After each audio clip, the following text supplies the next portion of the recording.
In 1968, Roland Barthes published his canonical text, The Reality Effect. This text starts by focusing on a detail picked up in Flaubert's short story, A Simple Heart. As he describes the living room of the house where her character lives, Flaubert tells us that, quote, an old piano supported under a barometer a pyramidal heap of boxes and cartons, end quote. Obviously, this barometer is of no use, and this pyramidal heap makes us see nothing determinate. As Barthes puts it, they increase the cost of narrative information.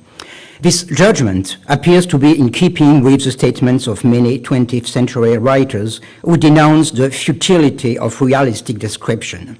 For instance, in the Surrealist Manifesto, André Breton had discarded Dostoevsky's description of the wallpaper and furniture of the usurer's room in Crime and Punishment with a few words.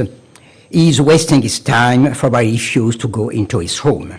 In his prologue to Bioy Casares' novel, The Invention of Morel, Borges made a similar point about Proust. He said there are too many pages in his work that we must accept as we do with, he says, the insipid and idle everyday.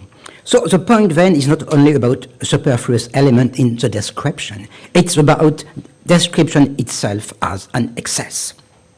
And Roland Barthes' text appears to offer the theoretical formula of those reproaches. This means that structural analysis is in line with the modernist idea of the work of art as the autonomous development of its own inner necessity, dismissing the old logic of resemblance and referentiality.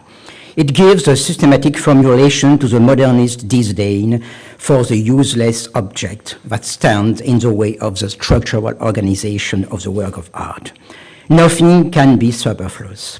But as a method of analysis, structuralism asks to prove that the superfluous is not superfluous, that literary works which don't obey the structuralist principle of economy are nevertheless accountable for a structural analysis.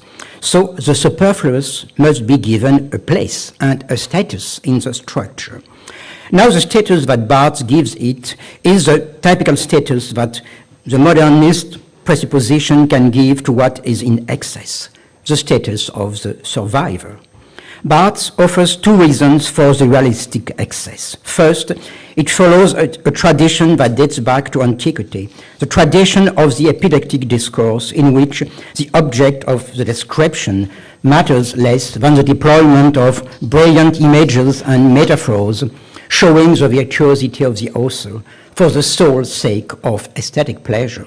Second, it has a function of attestation. If an element is somewhere, though there is no reason for its being there, this means precisely that its being there is unconditional, that it is here simply because it's here. So the useless details says, I'm the real that which is useless, meaningless, the real which proves its reality out of the very fact that it is useless and meaningless. Now, this attestation of the real appears to backtrack on an opposition that structured the logic of representation. Since Aristotle, it had been taken for granted that poetic fiction consisted in constructing a plot of verisimilitude, a logical concatenation of actions, while history just told facts as they happened to be. From that point of view, the reality effect breaks away with the logic of representation. But it does it by implementing a halfway strategy, as it takes up the realistic principle of history by clinging to the real as real. It makes it a new kind of verisimilitude opposed to the classical one. Now, Barthes says, this new verisimilitude became the nucleus of a fetishism of the real, characteristic of media culture and illustrated by photography, news reports, tourism devoted to monuments and historical places, etc. All this stuff, Barthes concludes, I quote, tells us that the real is supposed to be self-sufficient, that it is strong enough to deny any idea of a fiction, that its enunciation doesn't need to be integrated in a structure, and that the having being here of things is a sufficient condition for them being told.